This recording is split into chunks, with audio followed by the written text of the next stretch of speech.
സർവ്വതിനെയും ചൈതന്യമായി കണ്ട് സ്നേഹിക്കുന്ന സേവിക്കുന്ന ഭാവമാണ് ക്ഷേത്രാരാധനയിലൂടെ കൈവരുത്തേണ്ടത്.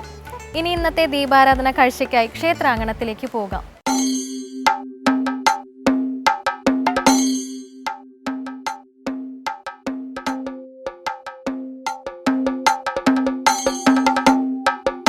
കൊച്ചിയിലെ വൈപ്പിൻ ദ്വീപിലെ ചെറായി എന്ന സുന്ദര ഗ്രാമം നമ്മെ സ്വാഗതം ചെയ്യുന്നത് നിരവധി ജൈവ വൈവിധ്യങ്ങളുടെ ലോകത്തേക്കു തന്നെയാണ്.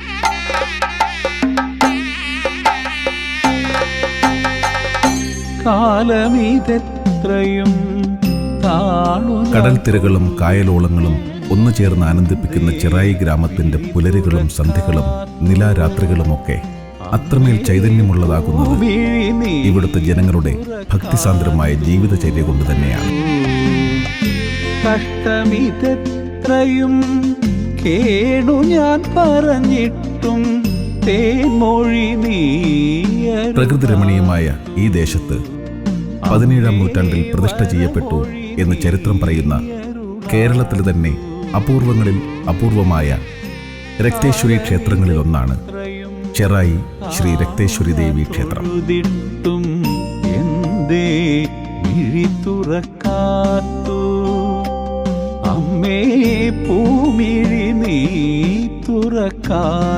ഒരു കാലത്ത് കുടുംബക്ഷേത്രമായിരുന്ന ക്ഷേത്രം പിൽക്കാലത്ത് ഈ ദേശത്തിന്റെ മുഴുവൻ പരദേവതയായി മാറുകയായിരുന്നു.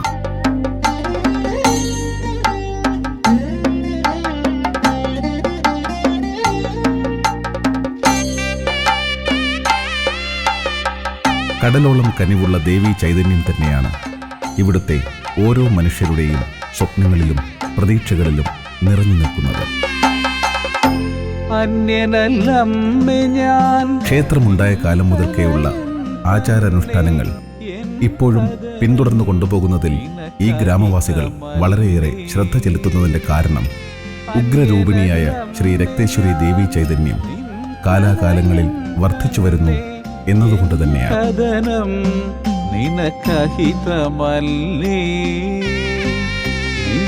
യുഗങ്ങൾക്കപ്പുറത്തുള്ള ദേവീചരിതം പറയുന്നതും അങ്ങനെ തന്നെയാണല്ലോ. അതാത് കാലഘട്ടങ്ങളിൽ തിന്മകളുടെ മേൽ സംഹാരതാണ്ഡവം നടത്തി ലോകരക്ഷയ്ക്കായി നന്മയുടെ പ്രകാശം വിടർത്തുന്ന ദേവീ ചൈതന്യം കാളിയായും ഭദ്രയായും ലക്ഷ്മിയായും ദുർഗയായും ചാമുണ്ടേശ്വരിയായും രക്തേശ്വരിയായും ഒക്കെ നമ്മുടെ മുന്നിൽ അവതരിക്കുന്നു.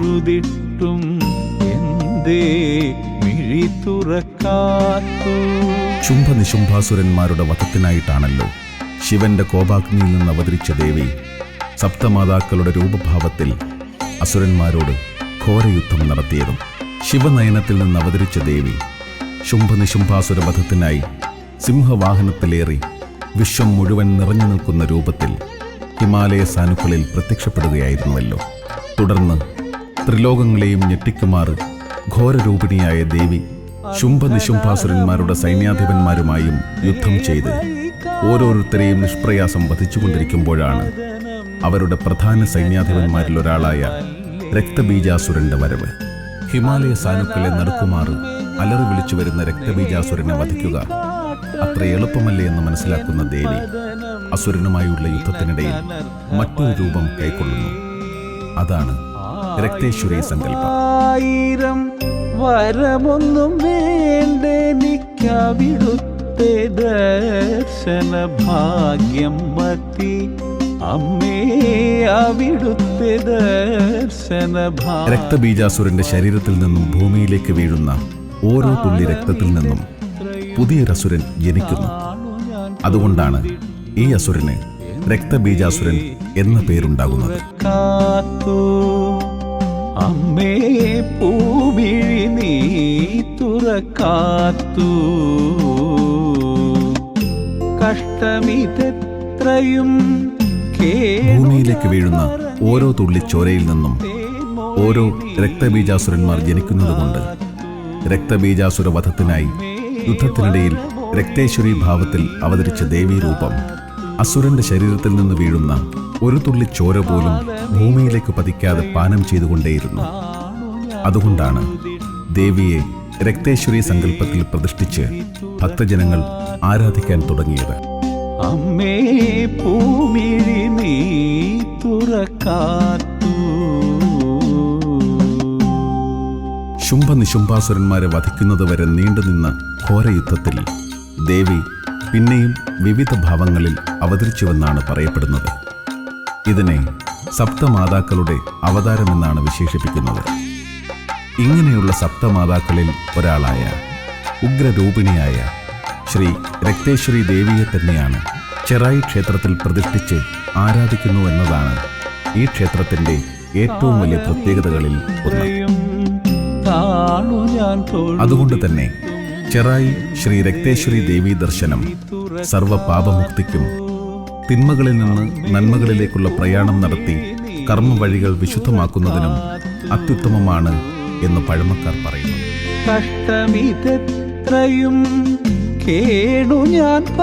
ഭാരതത്തിൽ തന്നെ വളരെ അപൂർവമായ പ്രതിഷ്ഠാ സങ്കല്പമാണ് ഇവിടുത്തേത്.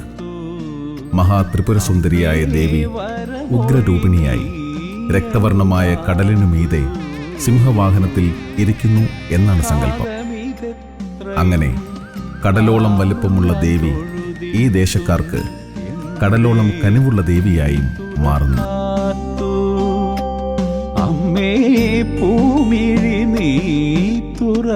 ക്ഷേത്ര ചരിത്രം തുടങ്ങുന്നത് ഇങ്ങനെയാണ്.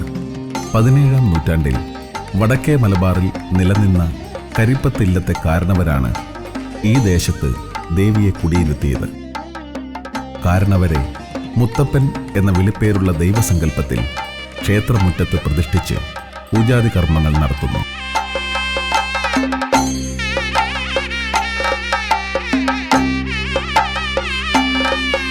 കരിപ്പത്തില്ലത്തെ കാരണവരായിരിക്കുമ്പോൾ തന്നെ വേദപഠനങ്ങളിലും കളരി അഭ്യാസങ്ങളിലും താന്ത്രിക വിദ്യ പഠിക്കുന്നതിലും അതീവ തൽപരനായിരുന്ന മുത്തപ്പൻ കാരണവർ കരിപ്പത്തില്ലത്തു നിന്ന് തന്നെ വേളി കഴിക്കുകയും ചെയ്തു.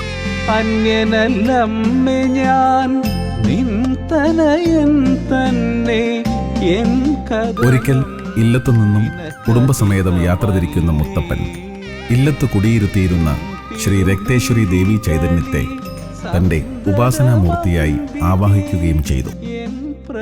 യാത്ര ചെയ്ത മുത്തപ്പനും കുടുംബവും ഒടുവിൽ എത്തിച്ചേർന്നത് ഇപ്പോൾ ക്ഷേത്രം നിൽക്കുന്ന ചെറായി ഗ്രാമത്തിലായിരുന്നു.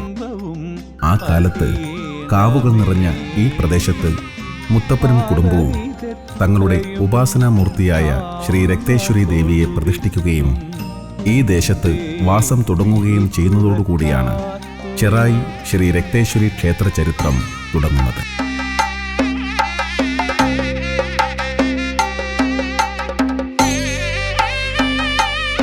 ദേവിയുടെ അപാര ചൈതന്യം അനുഭവിച്ചറിഞ്ഞ പുളിയാമ്പുള്ളി തമ്പുരാനായിരുന്നു ആ കാലത്തെ ആദ്യത്തെ ക്ഷേത്രം നിർമ്മിച്ചത്. കാലങ്ങൾ കഴിഞ്ഞപ്പോൾ ക്ഷേത്രത്തിൻ്റെ പരിണാമ കാലഘട്ടത്തിൽ ദേവിയെ പ്രതിഷ്ഠിച്ച കാരണവരായ മുത്തപ്പനെയും ആദ്യമായി ക്ഷേത്രം നിർമ്മിച്ച പുളിയാമ്പുള്ളി തമ്പുരാനെയും മുത്തപ്പൻ കാരണവരുടെ ഗുരുനാഥനെയും ആരാധനാമൂർത്തികളായി ക്ഷേത്രമുറ്റത്ത് പ്രതിഷ്ഠിച്ചു. ഈ 3 ദൈവചൈതന്യങ്ങൾക്ക് മുന്നിലും മറ്റനേകം പൂജകളും നിവേദ്യങ്ങളും നടത്തിവരുന്നു.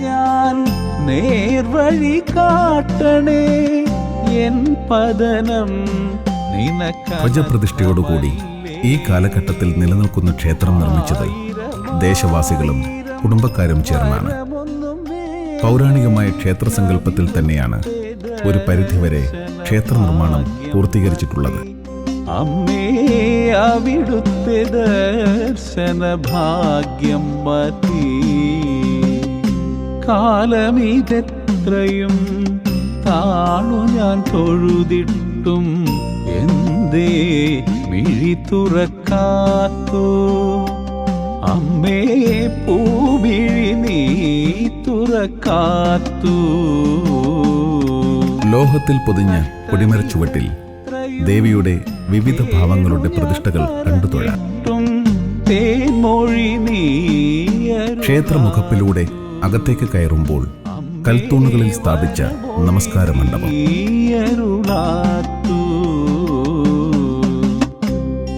നമസ്കാര മണ്ഡപത്തിന്റെ മേൽക്കൂരകളിൽ പൗരാണിക ക്ഷേത്രങ്ങളിലേതെന്നതുപോലെ തടിയിൽ കൊത്തിയ ചിത്രപ്പണികളും കാണാം. നമസ്കാര മണ്ഡപത്തിന് മുന്നിൽ നിന്ന് ശ്രീകോവിലിനുള്ളിലെ ശ്രീ രക്തേശ്വരി ദേവിയെ തൊഴാം.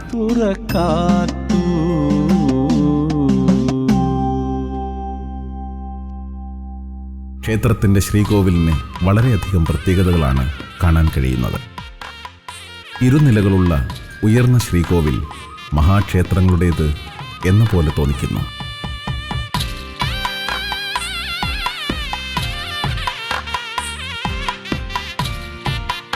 രക്തേശ്വരി ദർശന പുണ്യത്തിനായി എത്തുന്നവർക്ക് ഉപദൈവങ്ങളായ ഗണപതി ഭഗവാനെയും ധർമ്മശാസ്താവിനെയും വണങ്ങി ദേവിയുടെ പരിവാരമൂർത്തികളായി ക്ഷേത്രകാവിൽ കുടികൊള്ളുന്ന നാഗരാജാവ്, സുന്ദരയക്ഷി, കരുനാഗയക്ഷി എന്നീ ദൈവങ്ങളുടെ ദർശനഭാഗ്യവുമുണ്ട്.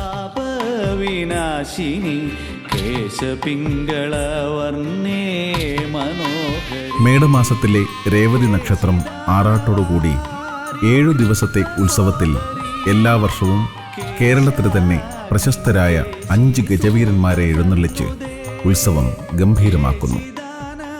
ക്ഷേത്രത്തിലെ ഉത്സവങ്ങളിലും മറ്റ് പ്രധാന ആത്മീയ പ്രവർത്തനങ്ങളിലും സ്ത്രീകളുടെ കൂട്ടായ്മ വളരെയധികം ശ്രദ്ധേയമായിട്ടുള്ളതാണ്.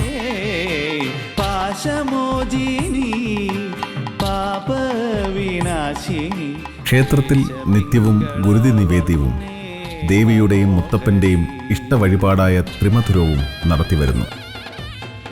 ഉഗ്രമൂർത്തിയായ ദേവിക്ക് നെയ്പായസം പ്രധാനപ്പെട്ട വഴിപാടാകുമ്പോൾ മുത്തപ്പനും ഗുരുനാഥനും അട നിവേദ്യമാകുന്നു. ദേവിയുടെ സേവകനായ പുളിയാമ്പുള്ളി തമ്പുരാന്റെ ഇഷ്ടനിവേദ്യങ്ങൾ ഇടികലശം, പൊടികലശം, മദ്യം ചേർന്നുള്ള കലശ നിവേദ്യം എന്നിവയാണ്. ക്ഷേത്രമുറ്റം സായാഹ്നങ്ങളുടെ സങ്കീർത്തനങ്ങളിലേക്ക് അലിഞ്ഞു ചേരുമ്പോൾ ക്ഷേത്രഗോപുരങ്ങൾക്കപ്പുറം ചുവന്ന സൂര്യൻ സന്ധ്യാമന്ത്രങ്ങൾ ഉരുവിട്ട് ചക്രവാളത്തിലേക്ക് യാത്ര തുടങ്ങുകയായി. സൂര്യന്റെ ചുവന്ന ശോഭയിൽ കടൽ രക്തനിറമാർന്ന തിരതല്ലുമ്പോൾ ഉഗ്രരൂപിണിയായ ദേവി സിംഹവാഹനപ്പുറത്തേറി ചക്രവാളമാകെ നിറയുകയായി. ക്ഷേത്രമുറ്റത്തെ ആൽത്തറയിൽ ചിരാതുകളിൽ ദീപങ്ങൾ തെളിഞ്ഞു തുടങ്ങുന്നു. ഇനി ദീപാരാധനാവേളയാണ്. ഭക്തജനങ്ങൾ ദേവീ മന്ത്രങ്ങൾ ഉരുവിട്ട് ശ്രീകോവിലിനുള്ളിലേക്ക് നടന്നു.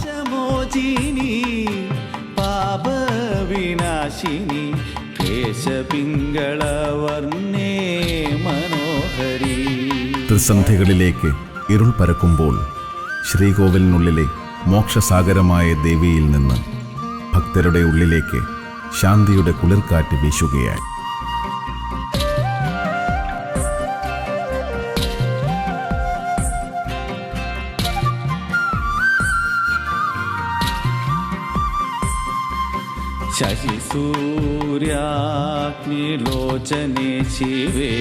ക്ഷേത്രമണികൾ മുഴങ്ങി.